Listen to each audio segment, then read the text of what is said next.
Olá, aluno, tudo bem? Eu sou o Otávio Alves, professor da Escola Cedtec. Hoje iremos abordar os seguintes temas: conexões e instalações elétricas, proteções e instalações elétricas, a sobrecarga, o que é um curto-circuito, disjuntores e fusíveis, da disciplina Instalações Elétricas Prediais. Bom, algo que não se dá tanta importância como deveria, e você, com esse conhecimento a partir de agora, então vai se dedicar mais e entender o motivo no qual a gente enfatiza bastante essa parte, que é a parte de conexões e instalações elétricas. Quando você vai emendar um fio, não é simplesmente colocar um fio junto ao outro, isolar, pronto, está lá, emendar. Não, não é isso.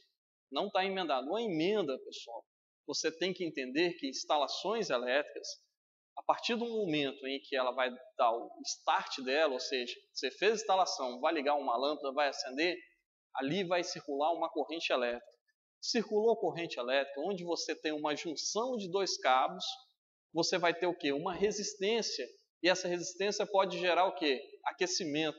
Esse aquecimento, através de um efeito Joule, pode acontecer até um curto-circuito, até um princípio de incêndio, dependendo aonde que tiver essa emenda mal feita. Bom, pessoal, a gente tem que evitar que a gente perca energia elétrica através de falhas. Então, uma emenda bem feita, ela vai ser imprescindível para a sua instalação elétrica seja uma instalação elétrica decente. Bom, a gente tem várias possibilidades de fazer emenda em dutos, em fios, em cabos, se preferirem. O princípio, tanto que se você estiver trabalhando com fio flexível quanto com fio rígido, o princípio dessas emendas é o mesmo. O que vai diferenciar é como você vai fazer esse tipo de emenda. Você está trabalhando com fio ou com outro, com fio rígido ou com flexível. Bom, às vezes você está fazendo instalação, você quer passar de um cômodo para o outro. O fio ali, ele termina em um determinado ponto. Um ponto de acesso, é claro, uma caixa de passagem, um ponto de luz. Então você precisa emendar esse fio. Que tipo de emenda você vai fazer? Existe uma emenda que é chamada emenda prolongamento, ou então continuação. Os dois nomes estão corretos. Essa prolongamento, como o próprio nome diz, eu vou dar prolongamento ou vou dar continuação à instalação. Ela é uma emenda no qual você coloque dois fios, você tem toda uma técnica para fazer isso, você vai dar como se estivesse dando continuidade a esse fio. E esse fio emendado, ele tem o quê? Ele vai aguentar tração. Por que isso?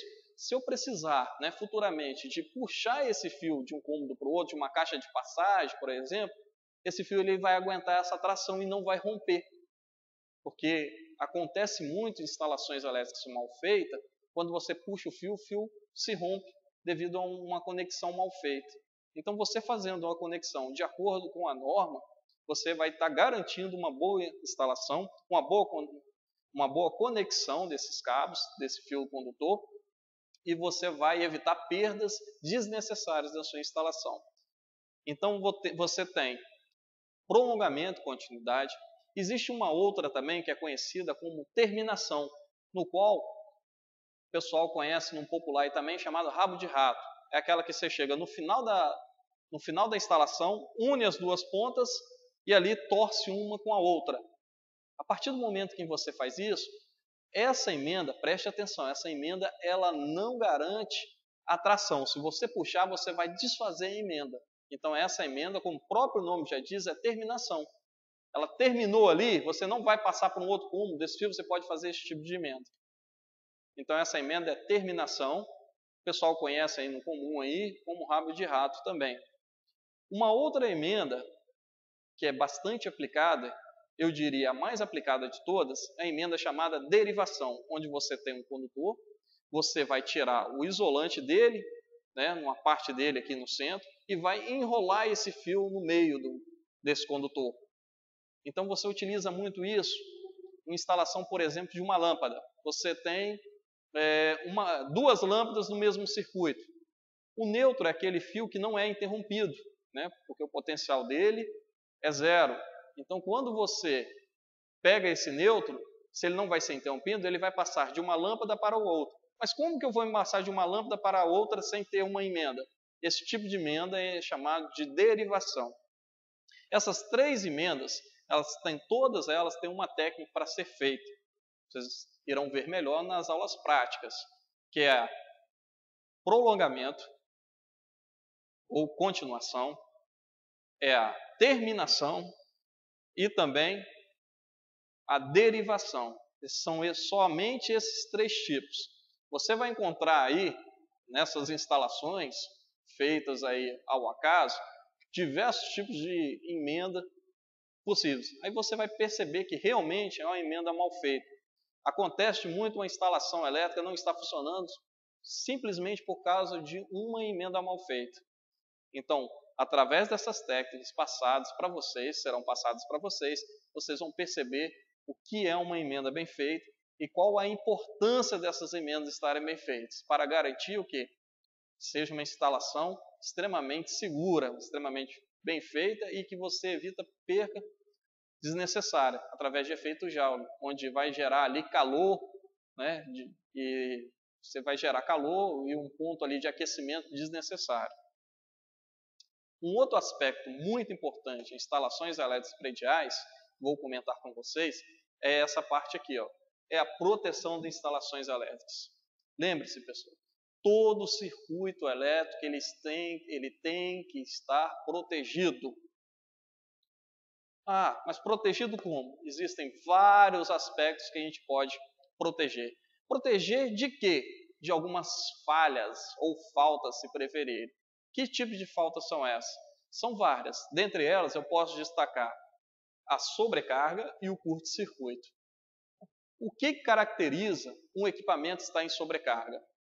Vamos dar um exemplo prático. Um motor elétrico, por exemplo. Um motor elétrico, você vai determinar ele, você vai fazer as medições através de instrumentos de medições. Por exemplo, um motor elétrico, eu vou fazer uma manutenção preventiva. Vou ver como que está o funcionamento daquele motor. Todo motor elétrico ele tem uma placa em cima dele. E essa placa ele vai identificar todos os parâmetros que você precisa saber sobre aquele motor. Como corrente, rotação, potência, entre outros. Tensão, como que é a ligação. Então, eu estou fazendo uma manutenção preventiva. Eu vou lá medir a corrente desse motor. Quando eu meço a corrente no motor, eu percebo que a corrente que eu medi está acima do que está escrito na plaqueta. Então, no momento que eu vejo que está acima, eu determino que isso aí está em sobrecarga. Ou seja, alguma coisa está errada na instalação elétrica desse motor. Pode ser problemas tanto da instalação elétrica, quanto um problema mecânico. Isso aí você vai analisar. Primeira coisa a fazer, você vai chegar, desligar esse equipamento e analisar qual é essa falha. Será que o cabo está rompido? Será que o rolamento desse motor está travado? Esse é um exemplo, pessoal, prático que eu estou passando para vocês do dia a dia que acontece. Mas sobrecarga, em todo equipamento pode ter essa sobrecarga. Sobrecarga é uma corrente maior do que aquela que ela foi programada, ou seja, a corrente nominal. E isso determina até sobrecarga ou sobrecorrente até 10 vezes o valor da corrente nominal. Até 10 vezes. A partir daí, pessoal, caracteriza o quê? Um curto-circuito. Curto-circuito é que, de forma involuntária, dois condutores se encontram, ou seja, está havendo alguma falha na sua instalação. Um motor monofásico. O motor monofásico vai chegar um fase e um neutro nele. Significa que esse fase e neutro está se encontrando em determinado ponto sem passar por todo o enrolamento desse motor. Então há uma falha ali. Essa é uma corrente de curto-circuito. O que caracteriza uma corrente de curto-circuito é exatamente se a corrente está acima mais de 10 vezes a corrente nominal. Se estiver acima de mais de 10 vezes é um curto-circuito. Se estiver abaixo disso aí, caracteriza uma sobrecorrente ou então uma sobrecarga. E isso alguma coisa vai estar errada. Tá, mas o que acontece se esse equipamento trabalhar em sobrecarga, o que acontece se esse equipamento estiver em curto-circuito? Ele vai simplesmente queimar, você vai simplesmente danificar o seu equipamento. Existem instrumentos que fazem a proteção para mim? Existem. Quais são os instrumentos? São vários. Dentre eles podemos destacar os disjuntores e os fusíveis. Bom, é bom que fique bem claro, pessoal, a diferença desses dois instrumentos, né, desses dois equipamentos, os disjuntores e os fusíveis. Quais as diferenças básicas dos dois? Bom, o disjuntor, normalmente, utilizado em instalações são os disjuntores termomagnéticos. O que são disjuntores termomagnéticos? Existem duas proteções no disjuntor termomagnético. É a proteção instantânea e é a proteção temporal, através do tempo. O que acontece? Quando há uma sobrecorrente, ele vai contar um tempo até que ele vai desarmar. Porque se acontecer uma sobrecorrente num tempo curto, ele não desarma, o equipamento pode continuar funcionando. Mas se houver essa sobrecorrente num tempo prolongado, esse disjuntor vai desarmar. Uma outra possibilidade dele desarmar também é quando tiver um curto-circuito. Instantaneamente ele não vai nem contar mais tempo, agora ele vai instantaneamente desarmar. Já o fusível não. O fusível é um dispositivo de proteção instantâneo. Houve o curto-circuito, ele vai desarmar. Houve a corrente de curto-circuito, ele vai desarmar. A corrente é esta, que a gente considera para ser curto-circuito, acima de 10 vezes a corrente nominal. Então, o fusível ele só desarma instantaneamente. O disjuntor não. O disjuntor é instantaneamente ou então temporal. Ele vai contar um tempo de sobrecarga e vai desarmar. Então, a sobrecarga de um disjuntor admissível para ele desarmar é 25% da corrente nominal. Ou seja, até 25% ele não vai desarmar. O equipamento vai continuar trabalhando, porém ele não vai desarmar. A partir daí, ele desarma com o tempo. Já o disjuntor não. O disjuntor, além do tempo, ele pode ser também instantâneo. Já o fusível não. O fusível é somente instantâneo. Ele percebeu uma corrente de curto-circuito, ele vai desarmar. Posso colocar os dois? Sim, pode colocar os dois. Você vai estar garantindo que vai ter você coloca sempre o disjuntor, o fusível um pouco, né, com a capacidade de desarme dele um pouco acima do disjuntor. Então, se houver um curto franco, o fusível pode queimar, ou então se tiver um curto que não foi detectado por fusível, o disjuntor vai desarmar e o fusível vai estar lá inteiro ainda. Lembrando, uma vez que o fusível atuou, você vai ter que trocar o dispositivo. Uma vez que o disjuntor atuou, o que vai acontecer? Ele vai desarmar, você vai verificar o que está de errado e poderá religar novamente. Um outro disjuntor, pessoal, que é muito utilizado em residência, é o disjuntor DDR. O que é? Disjuntor diferencial residual, onde ele percebe se há alguma falha de corrente elétrica. É muito utilizado em áreas molhadas. Também pode ser utilizado como sendo o disjuntor geral. O disjuntor geral, num quadro de distribuição, é aquele que recebe do medidor e depois distribui para os outros disjuntores. Pode ser utilizado.